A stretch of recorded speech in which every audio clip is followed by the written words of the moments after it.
So we can put that on there and see, you know, obviously no problem with the long way radius. You know, it's just pulling the sides down. But we don't want to start with it like this, because when we shrink the sides will pull it in even more, and then our radius will be too tight. You know, and then we'll have to open it up, which in turn will like open this up, you know, which is a lot to understand, but you'll see. So, you know, really want to start. We can give it a little bit of head start, but we really want to start with it almost flat. Pull these sides so we get this compound curve, so this whole thing, you know, bends like this, curves this way, and then curves this way, so it fits on the tire.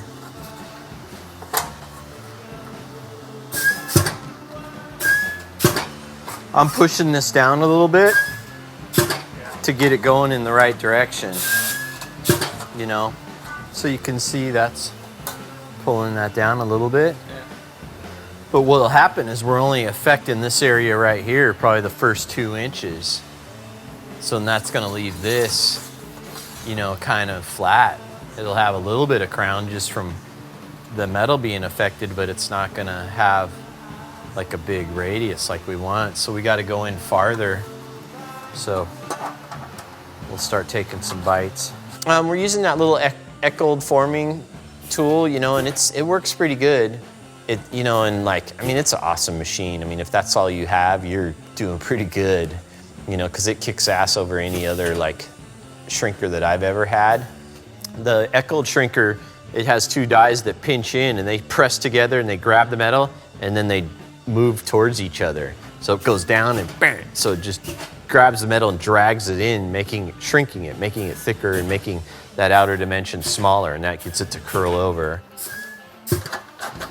Once we get it kind of radius, so I'm pushing each one, I'm pushing down. You can see the little bump. So I go down, and then all I want to do is get it to about 90.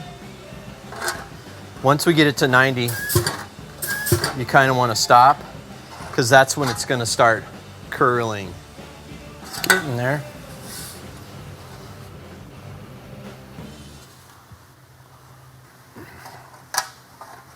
There.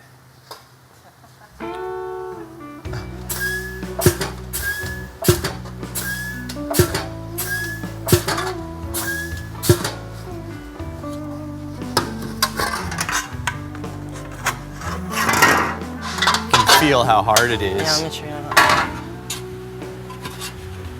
So shrinking it back's almost like not work harding it, but it kind of is. Well, that thing grabs it with those teeth and then drags it together. So, you know, it's kind of. It's like the opposite. It's forcing it, you know. Yeah. A hammer's compressing it into shape, and this is like dragging it. You know, both ways work, but this will get work hardened where it just won't move anymore, which is kind of good because it's slower. A hammer will just, as soon as it gets work hardened, it'll just split the metal. You don't need to do the center because it's only really work hardened where we're. Yeah, and pretty much when you anneal it, it basically stays annealed until you work harden it to a certain point, right? There you go.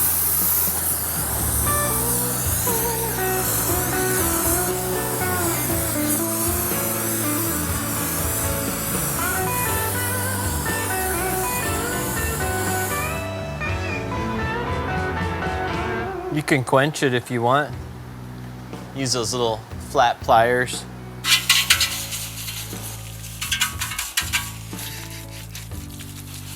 Can soften that a little bit. It's still kind of hard. Yeah, it's still kind of hard. Yeah, that's a lot closer. Yeah, and once we wheel this and pop it up, then it'll kind of suck that in even more. The English wheel it's just 2 dies, a radius bottom die, and they have a little contact point, and it's just basically pressing, you know, a line, and you could like overlap the lines, and the line just follows the radius, and then that bottom die will dictate what your part radius will end up being. When you're using this thing, you try to pull, like you try to keep it with the shape of the roller, right? Yeah, you go straight in, straight out. Because if you pull it so up... if the middle's arced, you arc it. Right. You know, the best thing to do is get low so you can see it. You know, that way, because going this way, you know, unless you're like rolling an edge or something, which you rarely do, you don't ever want to kink it or push on it, or you don't want to help it like you do with the shrinker. So you're just going to it up. What we might do is cut it, weld it together. Pull it in. Because we got nice sides. That's a nice shape for that kind of tire and stuff, so. And the wheel, you know, that's what I started off on. I was an English wheel guy for 10 years, for a decade before I switched to power hammer. And so I'm really, really proficient at it and can like really wheel pretty great, but man, it's a lot of work. I was like sweating my off. The whole trick to this is just steering it, man. It takes a while to learn how to steer an English wheel, you know? And the best thing to do at first is just go super slow. You know, I'm just going in a zigzag pattern.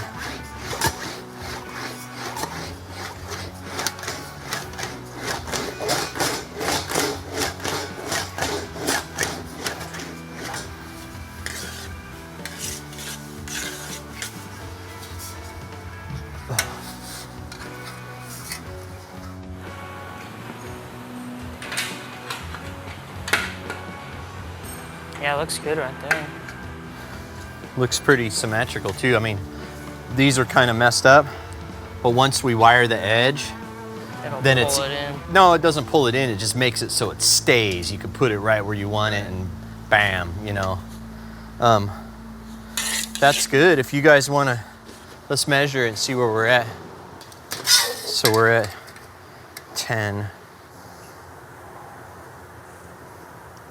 Cut 3.5 out of the center.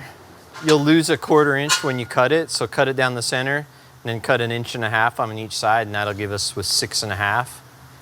And then while we have it apart, then we'll put it in the planisher and kiss these sides a little bit and just take a little bit of the harshness out of it.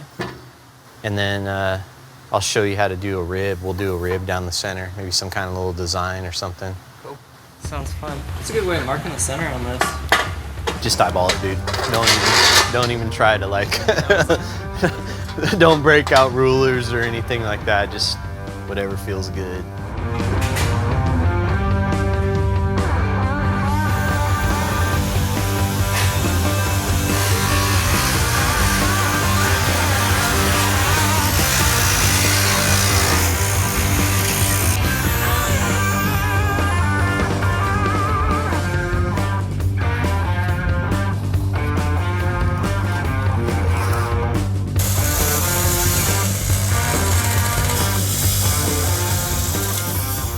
Luke, you know, he's so quiet and so like subtle demeanor, you know, but he's like really, really good fabricator and really, really open to like input and suggestions, and he wants it, you know, he wants to do the best job possible, and like, you know, he's gonna be one of the best, I feel, one day. I love Magic, man. He's like such a like bright, shining, like he just like wants to learn everything. And the fact that he made that little flat fender piece on his own to practice, you know, it's like he's thinking and he's reading and he's looking at everything, and like Magic's getting there. He's really good. He's getting broad, you know, and he's not just fabrication, you know, he's like motors and trans and doing blacksmith work, and he just kind of wants to try it all. I think I need to spend way more time with him and, you know, try to teach him and give him everything I have, you know.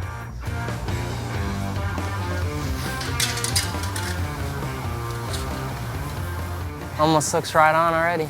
You can tell I've done that before, how I nailed the gap and radius, like just by eyeballing it, by how much, what affects that is by how much I step it and pull it down as I step it, because I'm like basically making it an octagon shape, because I go deep and bink and then pull it out at half a stroke, then more, half a stroke more, half a stroke more. So that octagon shape is what determines this radius. We'll come in tomorrow and we'll bead that. Or maybe we'll do it out at the house where it's cooler. Okay. We'll beat it and then do the wire edge and then should be good to go.